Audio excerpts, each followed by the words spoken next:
Salut la compagnie, j'espère que vous allez bien. Moi, je pète la forme là, je rentre de Suisse, c'était trop bien. Mais surtout, en Suisse, j'ai découvert un truc de dingue.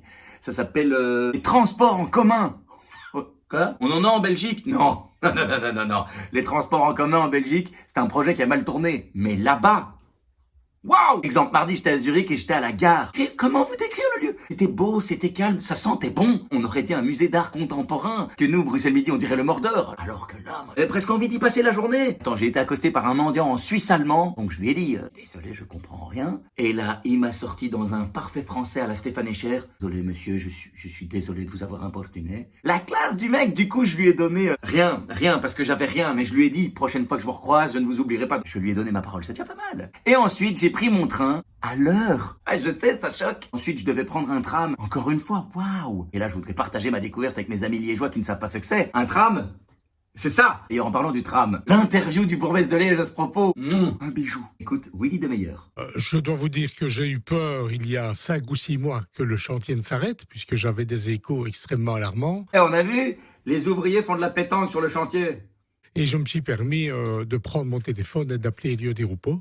Ah, quelle mauvaise fréquentation. Après, je peux comprendre qu'il l'appelle pour son expertise, pas en matière de boules, même si je sais qu'il joue parfaitement à la pétanque, mais plutôt pour son expertise en termes de retard de chantier. Ah bah là, c'est vrai, il y a une maîtrise. Il m'a dit « Attends, laisse-moi 10 minutes, je te rappelle ». 10 minutes. Bah c'est le temps qu'il lui faut pour sortir du sarcophage, réajuster ses bandes, appeler son script pour formuler la réponse. Il m'a rappelé 10 minutes après, il m'a dit « Écoute, tu as raison, on va s'en occuper ».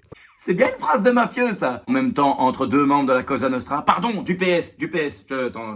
T'en fais pas, on s'occupe de tout. Quand j'entends ça, je me dis, y a pas que Georges-Louis Boucher qui méritait de se faire entarter. Même si je trouve le geste un peu nul, j'avoue avoir rigolé un peu quand même. Et alors, pour ceux qui n'ont pas vu, Georges-Louis Boucher s'est fait entarter. Et là, il avait une très très belle occasion de réagir avec élégance. Malheureusement, il n'a pas pu. En même temps, il a une excuse, c'est qu'il est Georges-Louis Boucher. Voilà, c'est tout. C'est-à-dire, il a entarté son entarteur en disant que c'était de la légitime défense. Sauf que le gars était cloué au sol par 3 vigiles. C'est plus une légitime vengeance, du coup. N'empêche, grande classe, quoi. Entarter un mec qui est cloué au sol par 3 mecs. Quand il s'agit de prendre de la hauteur, Georges-Louis part de tellement bas que s'il était dans le caniveau, il n'arriverait même pas sur le trottoir. Pardon, pour ceux qui ne voient pas, Georges-Louis Boucher, c'est le président du maire. Non, enfin, si, mais c'est surtout... C'est le mec qui aime bien faire des interviews en Flandre, mais en français. Autrement dit, même le mendiant de Zurich développe plus de classe naturelle pour se faire comprendre de ses interlocuteurs. Pour finir, le fameux Pipigate.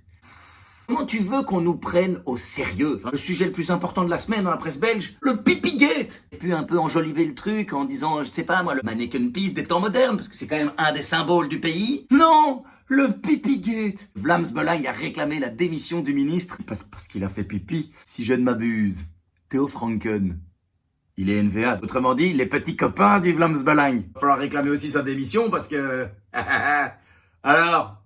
Démission? Non, peut-être. Tu me diras, pendant des années, on a été habitué à des branleurs, maintenant c'est des pisseurs. Finalement, ça change pas trop. Ils se tirent toujours autant sur la nouille, et ça jusqu'à la dernière goutte. Prochaines élections, fini les isoloirs. On ira directement voter aux urinoirs. Alors, elle est pas belle la vie. Et pour me voir en spectacle, toutes les dates sur lavieestunefête.be/pe.